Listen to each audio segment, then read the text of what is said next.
Hey everyone, Kim Robbins here. I'm just sitting in my office today, and I'm really just sitting back and recalling another economic crisis that happened to our country in 2008, 2009. Many people remember that we had an economic downturn, and I was just drawing parallels and comparing the two. The coronavirus that we're going through now currently, and how is that affecting our economy, especially as it pertains to real estate, of course, but also how it affects people beyond real estate, in their bank accounts, in their housing, in their jobs, and that sort of thing. But how did it compare to that financial crisis that we had in 2008, 2009? And there's a lot of similarities in what's going on in the economy right now.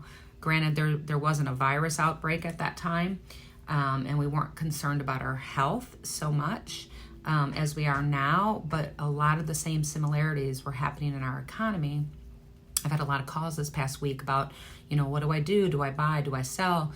Do I downsize? Do I refinance? Like, what should I do right now?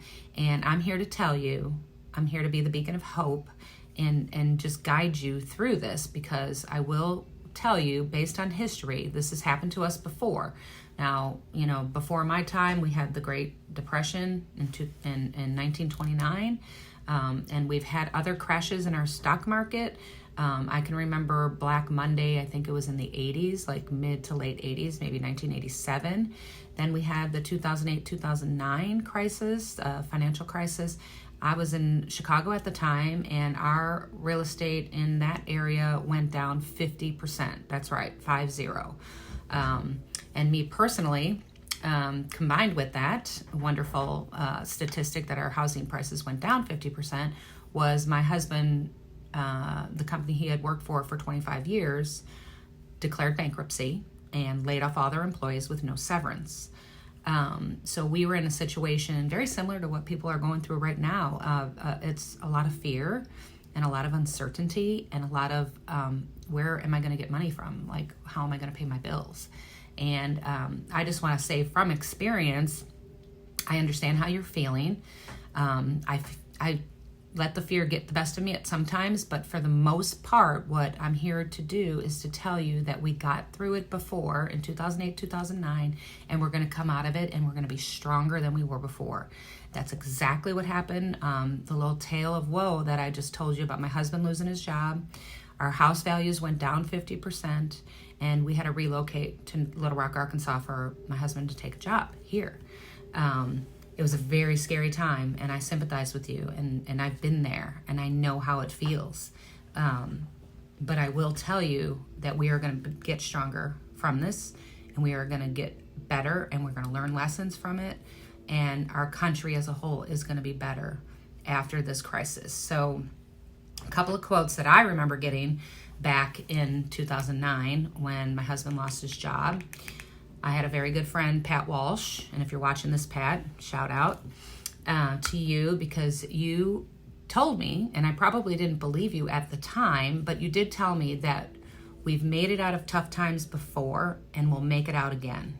If you were at the top of your game this year or last year, and now you're struggling and now you're not knowing where your next paycheck is going to come from, be assured that we will make it out of this. Okay, you won't know how right now, but we will make it out, and we will be better and stronger because of it. And Pat Walsh told me that, and it did give me hope, and I still remember those words from back in 2009. And another friend of mine said this at the time. I had never heard it before, but my good friend Bruce Gilbert, he told me that it's always darkest just before the dawn. And that is a true fact. I mean, if you think about it, I know in the Batman movies, Harvey Dent said it too, but it is true. It's always going to be darkest just before the dawn. And I want to reassure people that the housing market is still great. I closed 2 transactions yesterday. I got 3 new listings coming up.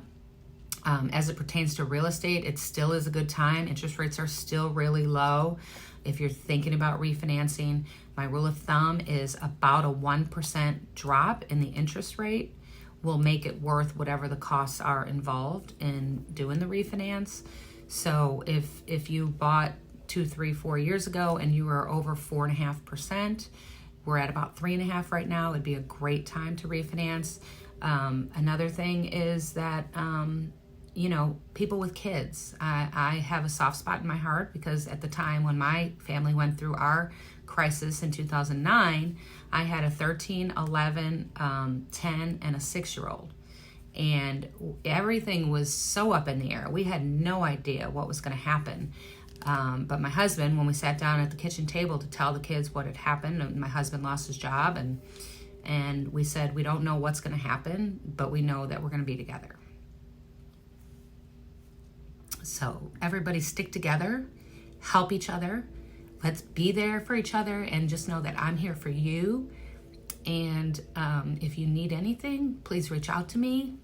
I'm here to help you. That is my job. Sorry, I get emotional when I think about my kids.